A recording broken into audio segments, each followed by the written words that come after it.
Okay, I'm in the middle of planning the upcoming Audacious Leaders Summit that's happening on June 11th to the 13th. This is huge. Between that, planning for this episode, and a myriad of other tasks, I just feel like I'm going from one thing to the other. Throw in emails, social media, and all the fly-by-night learning opportunities that are out there. My office chair seems like it's a ball and chain. As business managers and leaders, what the heck are we to do? And that's coming up next on Marc, Haine.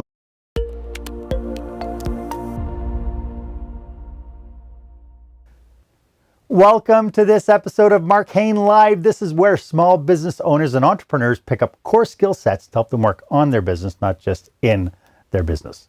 I am your host, service expert, and master of experiences, Marc Haine. Thank you so much for being with us today. My guest is the kick your ass and hold your hand business coach. Her name is Tammy Johnston, and today we are going to be talking about what it takes to be more effective with our time and with our energy. And we'll get to Tammy in just a moment. In the meantime, feel free to be part of this conversation. You can go ahead, you can subscribe to the program. I'd love to make absolutely sure that you don't miss an episode as it gets released. And while you're at it, why don't you go ahead and let me know what you think of this episode. Put the review in the comments. Let us know. Are we doing well? Is this fulfilling a need? Are we missing something? Let me know.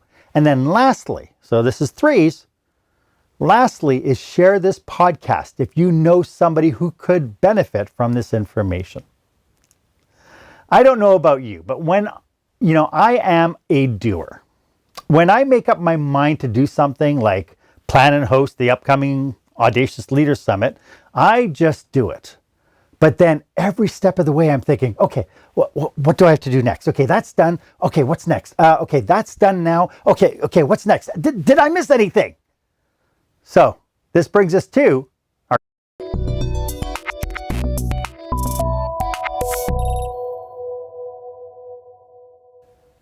So in the scope of your day, how much of your work is reacting versus proacting? And how's that working for you? I'd love for you to be part of today's conversation. As I mentioned, go ahead and put your comments in the comment box. I'd love to know where you stand.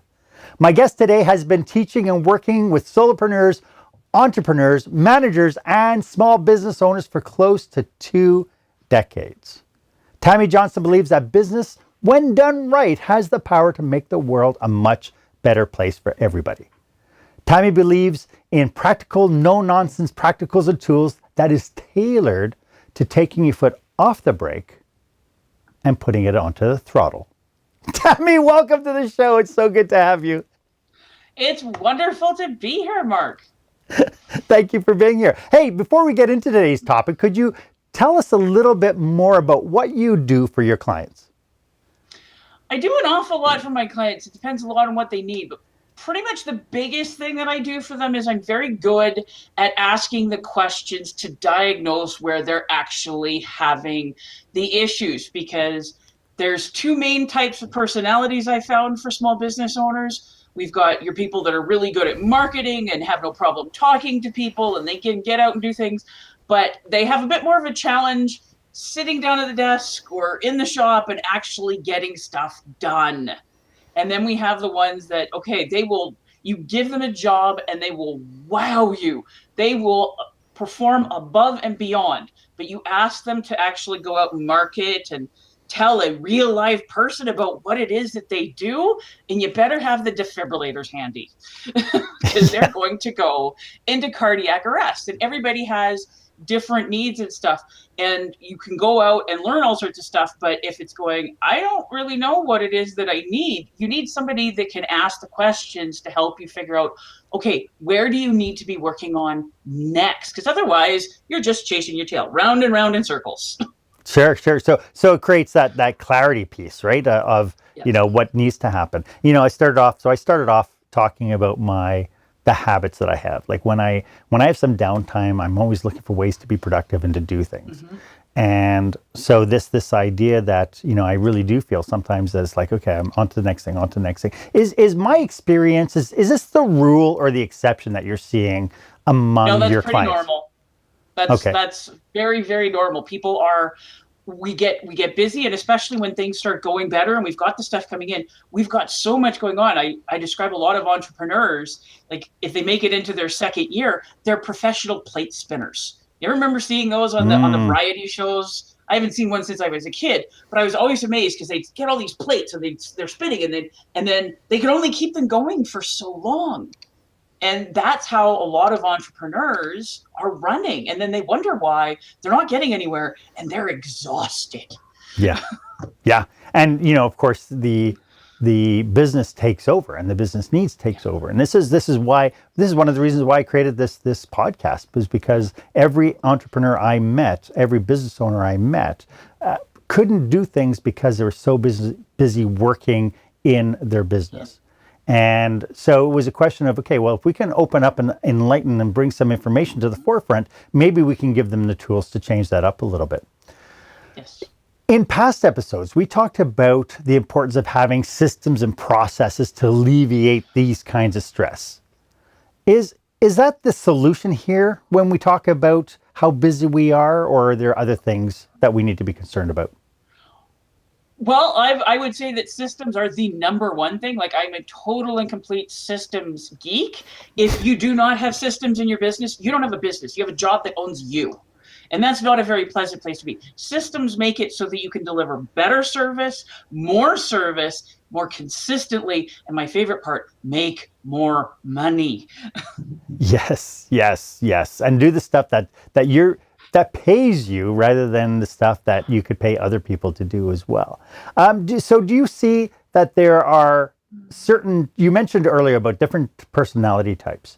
Do you think that there are different qualities that people have? The ones who have a hard time with this, are there sets of qualities that they might have that dictate whether or not they're going to be like me, scrambling from one task to the next, the next, or somebody who's sitting back and being able to delegate all this stuff and find systems and all that? Have you noticed those different personalities?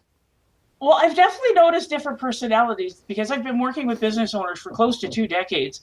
I've seen so many wonderful things, and the ones that are able to step more into the business owner mode and be able to delegate and focus on their gifts and not have to be controlling everything are more trusting, and they're definitely not perfectionists. And speaking as a constantly recovering perfectionist, that is something that I'm always working on, because it can be very much a blessing and a curse to be really good at what you do, because then you don't want to hand it over because I can do it better and it's a little bit fun. But if you're trying to do everything, number one, you're not going to do a very good job because you can't. You're going to get Right. burned out and you're going to hold yourself back. So it's learning to be able to let go and to trust. And another one of the things that I'm always telling people is you need to have your own virtual board of directors, people that you are meeting with that have various skill sets and experience and stuff, that you can go, okay, here's what's going on. Where are my blind spots? Where are my opportunities? What am I not seeing because I am so deep in it? And that, I found the people that actually do that, their business moves forward faster than they could possibly imagine. Yeah, yeah, and so there's a power to these kinds of groups, and Tech Canada comes to mind as one of these groups that bring peers together to talk about different things in their businesses. And it's amazing when you have somebody, a lot of times when I talk to entrepreneurs, I'll say, well, why don't you join this group, and why don't you have an open discussion? Why don't you start talking to people who aren't in your business? Well, then they don't understand what I'm going through. Right? So one of the things that people have to realize is the problems that you're suffering from, other people are suffering from as well. and And even sometimes if they it's don't think not that. exactly the same, you get to have different ideas. I read all the time. I'm always sucking up information. And there was a gentleman who ran still runs a very successful martial arts studio down in the States. He's doing very, very well. And the other guys that are running martial arts studio were asking, what are you doing that is making your studio so successful. He says, well, I go to all sorts of different conventions. He says, one of the ones where I get the best ideas is I go to the dance studio conventions. And they started laughing at him, going, what in the world do dance studios know anything at all about martial arts? And he just laughed at them and going, you know what, I'm going to keep doing it, because if you're going, okay, I need to be bringing in students, so I want to be getting kids. Well, kids have parents, and parents only have so much time, so much patience, and so much money. So if I'm deciding between this dance studio and martial arts or whatever, what are the things that I'm going to do to attract in not just the kid, but the parents? And so he goes and gets the ideas, and then he brings them back to his martial arts studio, and it's helping him grow. You need to be exposing yourself to different businesses, because otherwise you end up with blinders on and you're not seeing 90% of the picture. Right, right. Do you find that micromanagers have a tougher time when it comes down to looking at this idea of changing into more delegation and more opening? And they're the worst. They're the worst. So describe for me what your definition of a micromanager is, just so that somebody might have a checklist somewhere and they might be going, oh, I don't think I'm a micromanager. What is can you define a micromanager? Oh, well, there's so many definitions. I'm just trying to think back to my job, my days when I was an employee, and the people that drove me nuts.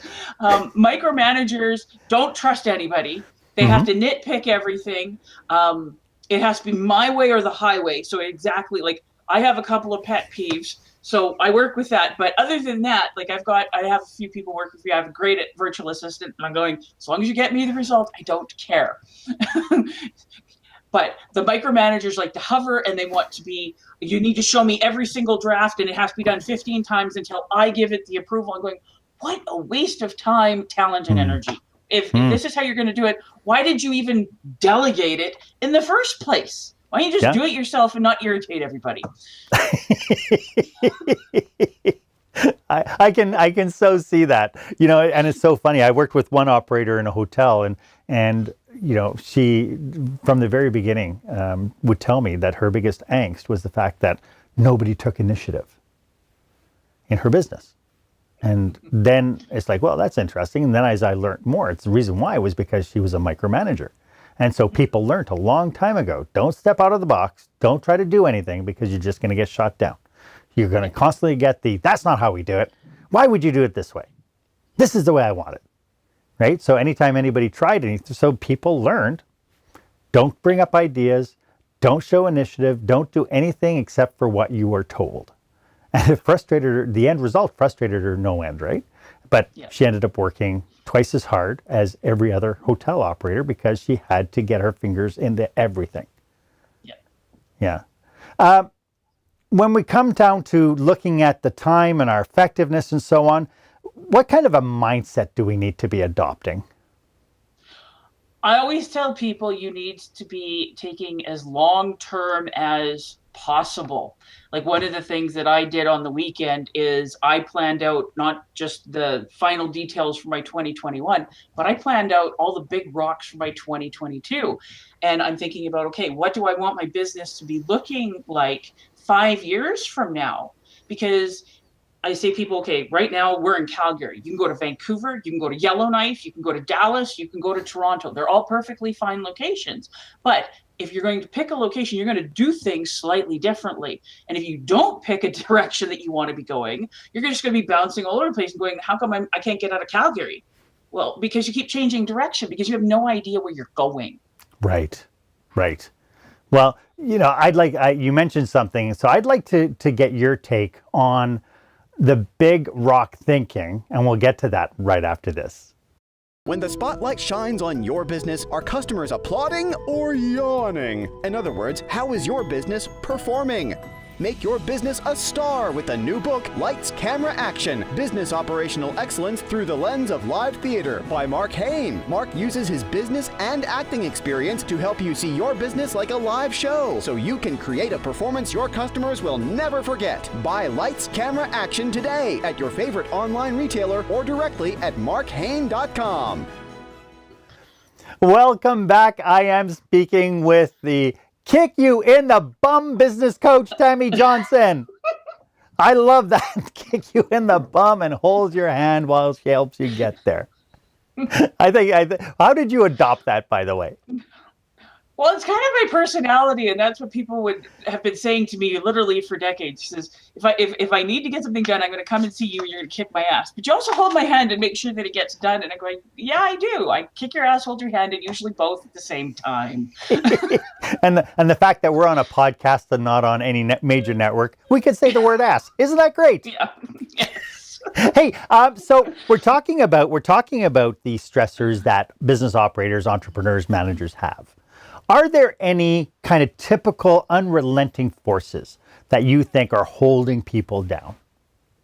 The biggest one is they're spending most, if not all, of their time working in their business. They've got the nose to the grindstone. They're putting in the effort, and then they don't know why they're not getting anywhere because they can't see. They're so focused on what's going on, and I describe them, they're like the balls in the pinball machine. They're just bouncing all over. Whatever they hit puts them in a different direction. Where we need to take time out and get the higher view of your business. And I've been finding a lot more that moms are better at this. Are better at dividing the duties, or well, dividing the duties and taking a more all-encompassing look, because moms are used to having to juggle everything. And as moms, because I basically started my business and got pregnant. I took 30 hours of mat leave. So I have always been working, and I had to figure out how to make it go. And one of the reasons I started my business is because my husband and I were wanting to start our family, and I didn't want daycare and do all of that stuff. So I'm going, okay, if I want to have my life and be a mom and do all this stuff, because I cannot be a stay-at-home mom. That would not be good for anybody. I have to figure out how to make this work. So I was able to be pizza mom, and I used to be able to go and do field trips. And now my daughter's graduating high school. So I've had to go through all of this stuff. So being able to pull up at, okay, where are the big rocks? And when you've got a little kid in school, my daughter barely comes out of her room except to eat, maybe to roll her eyes at me occasionally. But when they're little, you have to know when the PD days are, because you're going, okay, I don't have them in school. How do I have to work around this and right. different things? And if I want to be taking time off for let's do the family vacation. And I've been teaching for close to 20 years. Well, okay, where are my classes going to be? What do I have to be doing for marketing beforehand? What do I have to be doing for follow-up after? How much time is it going to take me in order to create this stuff? Where most people are going, okay, well, I want to do that. Oh crap, that's next weekend. I don't have time, and then nothing happens. So they're just on that lovely little hamster wheel, round and round and round, and getting nowhere. Yeah. Well, and it's it's ironic that you said that. The fact that women kind of tend to be better at kind of all the big picture and the balancing act, because one of the challenges that we're seeing, and we've mentioned this in past episodes, is the fact that I think it was Claire Kumar who called it a she session, that we're expecting that people are going to be leaving post-pandemic. People are going to be leaving their businesses because there is now this challenge of how do I balance it all now? And the majority of women who are going to be leaving the workforce are going to be the single moms or the working moms, who are now, they said, I think the latest Gallup poll said something that the average working mother is now dedicating an extra 2.5 hours a day to working for her business or working in her job. And so this burnout is a very real thing now. Mm-hmm. Well, not just the business, they're also still looking after all the regular mom stuff. And now they're having to be teachers. My kids just went back to school today. And out of the last 7 weeks, my 2 girls have been in school for 2 weeks. And they're in high school. So they're pretty self-sufficient. But people with younger kids that need a lot more help and supervision, and they're also trying to work from home and do everything else, they're burning out. Sure. Yeah. Everyone, moms and dads, it's a lot of extra work. Yes. Yeah. Last week we talked to Steve Foran, and we talked about this idea of surviving versus thriving. What's your take on that? What will move people from this idea of just getting things done in survival mode to now I feel I'm thriving? Well, there's times where literally the best you can do is survive. So we have to be aware of that, so that when people are going through the very difficult parts. Like I said, you've got kids, small kids at home, there's no school, you're trying to work, you're trying to do everything, you're looking after everybody's emotional needs. Trying to focus on thriving is not going to help you. It's just going to make you feel worse. Your job is literally just to survive those things. And then we have times where things are easier. We have more energy. We can see a light at the end of the tunnel. Then we can work on thriving. It's not an either or. Life ebbs and flows. And right now we are in a lot of ebb. So be okay with surviving. And when we survive, then we can thrive. Yeah. This is all so interesting.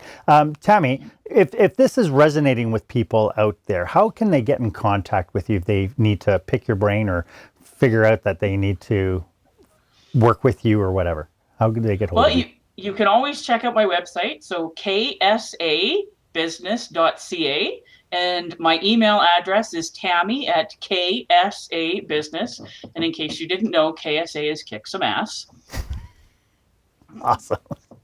That's also in your logo that's been popping up on the screen. That's great. Yes. Great. So as we move forward, how do people, once people realize that, yeah, okay, this is sounding exactly like me, what is their first step? What do they need to be doing in order to start shaking out the habits of running from one task to the other, to be reactionary instead of proactionary? I don't know if that's a word. Mm-hmm. What's their first step? First step, I always work when I'm working with my clients and stuff is, what exactly is it do you want? And not just for your business. Like everybody says, am I planning my life goals or my business goals? Well, last I checked, you only have one life and your business is part of it. So they need to mesh. And I'm going, what do you want? If you could wave the magic wand and your life, your business, everything looks exactly the way you want it 5 years from now, what does that look like? Because then that gives us a direction. Like I said, you can go to Vancouver, you can go to Yellowknife, you can go to Toronto, you can go to Houston. They're all perfectly fine locations. But then that gives you, okay, this is how we're going to start working. And then start doing the evaluation. What are you spending your time on? What are you spending your time on? And is it actually getting you anywhere? Knowing what your strengths and your weaknesses are. Like, there's a few things that I'm really, really good at, and there's a lot of stuff that I am not. And that's the same with everybody. We all have our areas of genius and expertise, but yes, we spend, maybe if we're lucky, most people are spending 10% of their time and efforts on their genius. And the rest of it is stuff that they shouldn't be doing, they're not doing well, that they're procrastinating on because they don't want to do it. It's causing more and more problems. I have a very, very good friend and a super successful businessman. And one of the best pieces of advice I ever heard him give was, do not waste your time doing minimum wage jobs. Yes. And and it's so easy to fall into that. Because it becomes a question of, well, okay, this is easy. And you're right. I just recently sat down looking to figure out how I can take my business and move it further, realizing that as a solopreneur, I'm only one person. I can only take it so far. And so then I started this idea where I created 4 quadrants, and I started putting, okay, this is what I like to do and I'm good at. Mm-hmm. This is what I hate to do and I'm good at. Yep. This is what I like to do.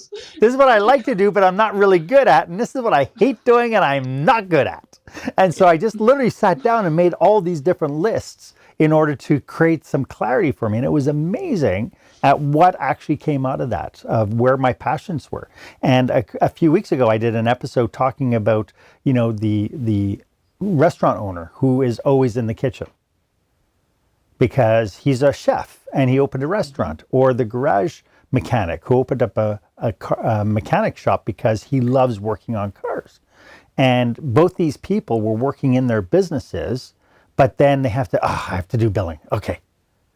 And it's like, well, why don't you hire somebody? And they're like, well, because I tried that and I ended up just having to manage everybody and I didn't get to do what I'm passionate about.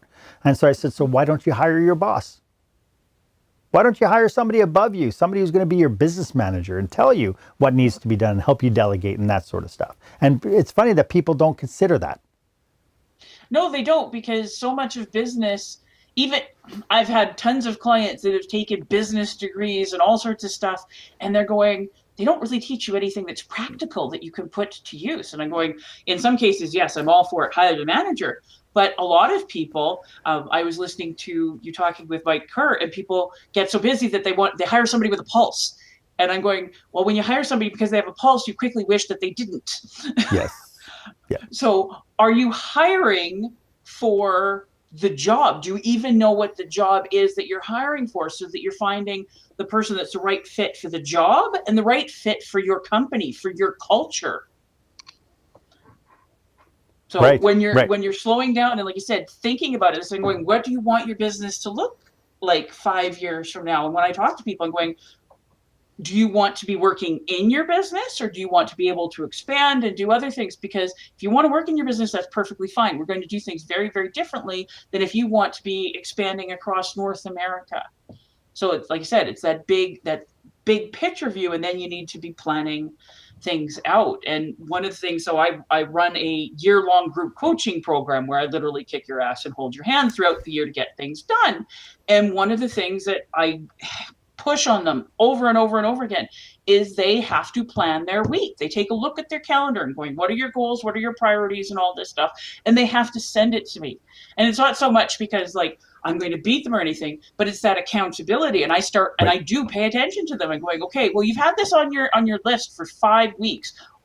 What's going on here? Either it's something that you want to do and you're procrastinating on, or you're biting off more than you can chew, but it's being aware of what's going on. But I find when they take the time to do the planning, and it takes 10 to 15 minutes. We're not talking like hours and hours and hours, but they take a realistic look and going, okay, what do I want to be doing to moving forward? What do I have for priorities and stuff? What are my blocks of time already taken for? Like, if you've got little kids that are home for an extra long weekend, you're not going to be as productive if they're off at sleepover summer camp, which always used to be my absolute favorite. Sleepover summer camp was the best. It was a vacation for the parents.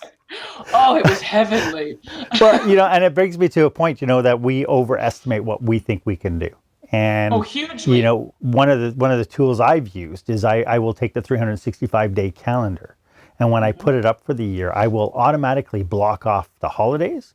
I'll block off all the important things that need to happen throughout the course of of each month. And then it's amazing that when you look at it and you've got all these red X's of all the stuff that are non-negotiable, do not touch days, it's actually amazing at actually how many days you have left that you can be productive in. Yeah.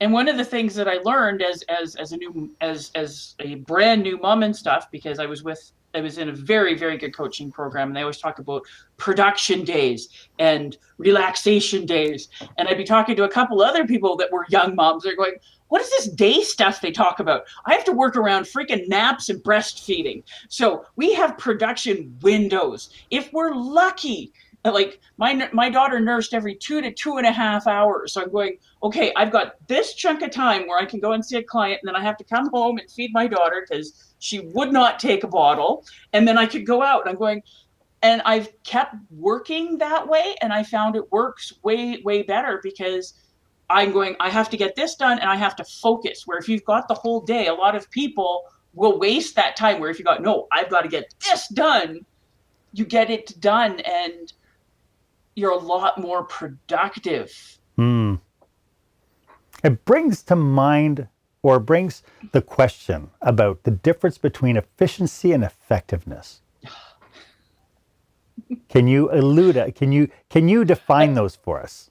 Efficiency is doing things well and quickly. Effective is doing the right things. So you could be the most efficient deck chair shuffler on the Titanic, more effective getting people on the bloody lifeboats, or better yet, not hitting the iceberg. Right. Now you mentioned at one point, handling the big rocks. Can you talk a little bit about that philosophy? Well, big rocks are different for every business, but like for me, big rocks are, like I said, not so much now because my daughters are pretty much adults. But like okay, if you've got young kids, your PD days and stuff. For me, big rocks, okay, if I'm going to be teaching my classes or I'm going to be speaking at a convention or something like that, those are big rocks. Like you said, you go into your calendar and you X off the important things. Those are the big rocks. If you want to be launching a new product or a new service, well, put it on your calendar and then be taking a look, okay, what do I need to do in order to get to there? Because it's not just, yes, that's my lovely launch date. There's the work before it. And I tell people all the time, there's also the work afterwards. Like people go to trade shows, and I was reading statistics in a bunch of different places, and it's something like 85% of trade show leads are never followed up on. What was the point of going? What was the point of traveling? What was the point of spending all of that money and time if you're not even going to follow up on it? Because, oh my God, okay, they did everything to lead up to it, and they did a great job at the trade show, and then they get back to the office or whatever, and they go back to spinning plates and bouncing around, and they're going, what was the point? Yes. You have to put those are the big rocks that you put in. And we also have to have, and this is one that, not being sexist or anything, but this is just what I've seen. Men have more of an issue with this stuff, is they will jam their calendars full, because there's so much that they can do, and then there's no white space. So if anything happens, everything comes coming down. You have to have white space in your calendar to deal with those emergency phone calls, or you've got a kid that got sick, or you did like what I did, and you were about as graceful as a water buffalo on roller skate, and you fall down your stairs and you break things that slow you down. So how are you going to be able to work with that stuff? And you also need time to process, because if you're just going from one meeting to the next meeting to the next thing, you never have any time to do anything other than work in your business, because you have no white space. No white space in your business, stagnate business. Right. This is brilliant. I'd like to get into some specific don'ts when it comes to trying to overcome this demon that we call productivity. And we'll do that right after this.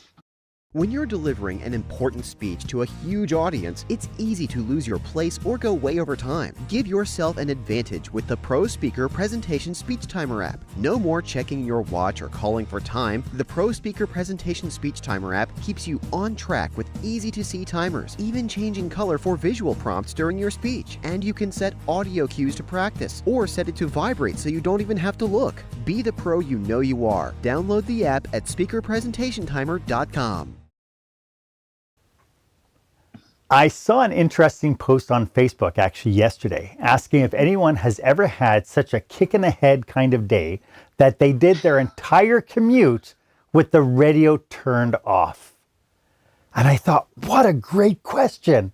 Because of course, when you've had that stressful day and you need time for your brain to relax, and turning off the radio so that you could just be. And it's like, oh my goodness, it's been so long, first of all, that I commuted, because obviously we're in the middle of a pandemic and we haven't been going anywhere. But it was like that right away brought that feeling of what those overwhelmed days kind of felt like. And for those that know that they need to make a change, what cautionaries would you have for them when it comes to, okay, then I'm going to try to be more productive? The first one that I would go, don't try to do everything at once. Do not try to do everything at once. You can't.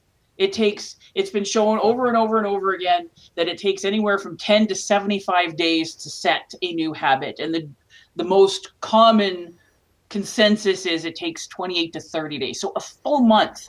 And if you're trying to do too many changes at once, it's not going to happen.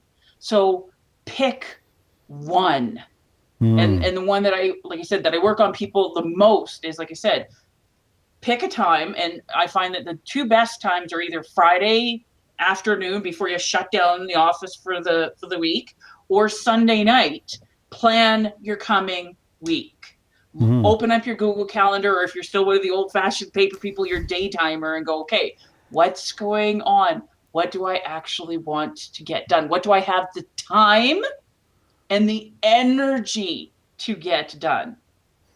Because we ebb and flow. So pick one, at most two things at a time to work on. Because if you do it that way, if you only pick one thing at a time, So we're coming up at the end of May. So, okay, you know what? For June, I'm going to pick one habit that I'm going to be working on for a month. You get that set for June. Then you move on to July. By the end of this year, you will have embedded 7 good new habits into your life. And if planning, like I said, taking a good, honest look at your calendar and planning out more of your time, including that very, very important white space, that would be absolutely huge. Don't bite off more than you can chew. Another one that I work with people on all the time are, when is your energy high and when is your energy low? I tell people, I'm not a morning person. Do not talk to me in the morning, not even before coffee, because I don't do coffee. I work a lot of nights seeing clients and things like that. So I do not see people in the morning. I keep my mornings for, okay, I go to the gym. Cannot wait for them to open up again. I will do my paperwork. I will do my project work and stuff like that. And then I will start seeing clients at 1 o'clock in the afternoon. I also do not people on Mondays. I don't book appointments. I don't do client calls. I don't do any of that stuff. I'm still working, but I don't people on Mondays. And then if I do need to see people on weekends or whatever, we'll work with. You set your own schedule. So if you got a morning person that's going, can I see you at 7:30 in the morning? No, we can't. That's not going to work.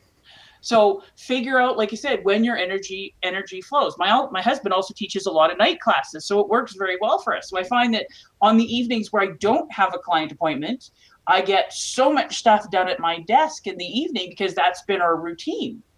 And if you are a morning person, well, then schedule around that. So you're not trying to please everybody. So know what your energy flows are, because everybody is different. And the other one is, when you are mentally and physically exhausted, or even just starting to get there, step away from your damn desk.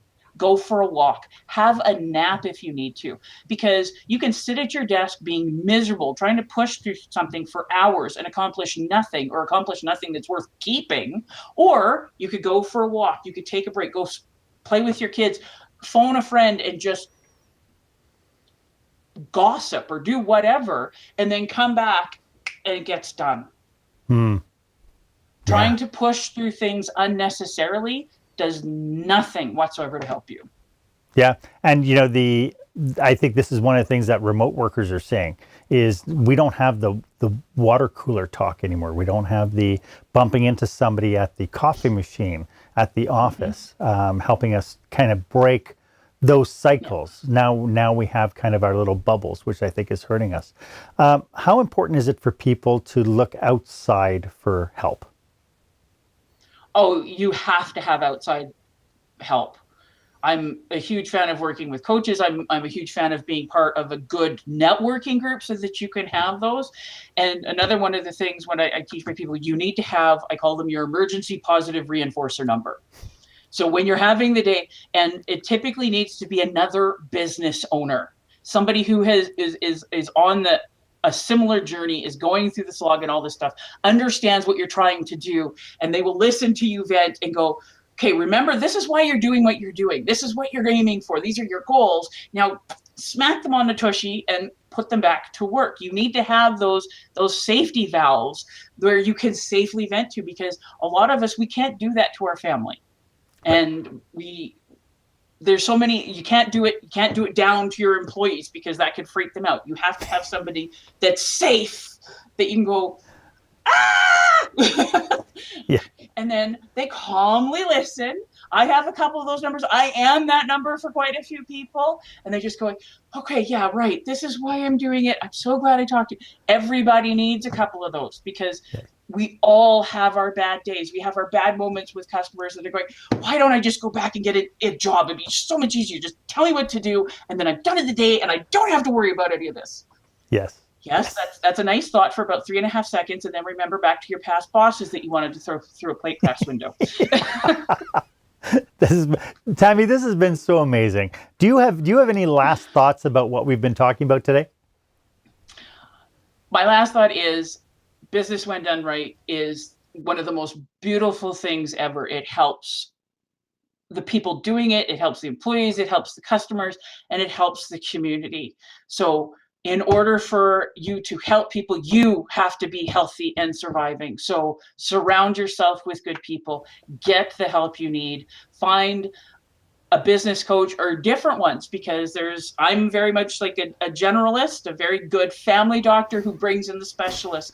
And then we have the great specialists.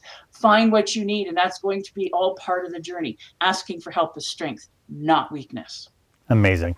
Could you remind everybody one more time how they can get a hold of you? So my website, ksabusiness.ca, or email me at tammy@ksabusiness.ca. And I believe that you also have a assessment that people can take. Yes. And I put the link in the show notes. So can you just remind them what that link is? So my free gift to everybody who is listening is I have a free solopreneur self-assessment. So you can look at all the different aspects of running your own business and assess where are you strong and where are you weak. And normally, if somebody wants, they can have a 15-minute free Zoom call with me where you can pick my brain or whatever. If you let me know that you heard me on Marc Haine Live, I will give you 30 minutes. And that is at ksabusiness.ca/gift, GIFT. Nice. And for those people who might be listening to the audio version of this podcast, tell her you heard this on Experienced Leadership as well. Tammy, thank you so much. This has been absolutely wonderful. Thank you. I'd like to acknowledge you for being so generous with your time today and sharing your information with us. I think it's just been absolutely wonderful. And I'm so glad that we were able to not only get down and dirty, but that we were able to laugh at the same time. Yes. Laughter is what makes the world go round much easier. Thanks again, Tammy. Thank you very much for having me. This was a lot of fun. Why don't you let me know if this was of value? As always, my offer stands. If you would like 30 minutes of my time to brainstorm your business with you and your team, why don't you book yourself on my online calendar? The link is down below. It's the one that's marked meetme.so/Marc Haine. As always, I am at your service. I am here for you. And if you haven't done so yet, why don't you go ahead and subscribe to this feed? That'll give you first dibs whenever I bring you fresh content that will help you work on your business, not just in your business. My name is Marc Haine. I hope you stay safe, stay healthy, and I hope you dare to be the exception.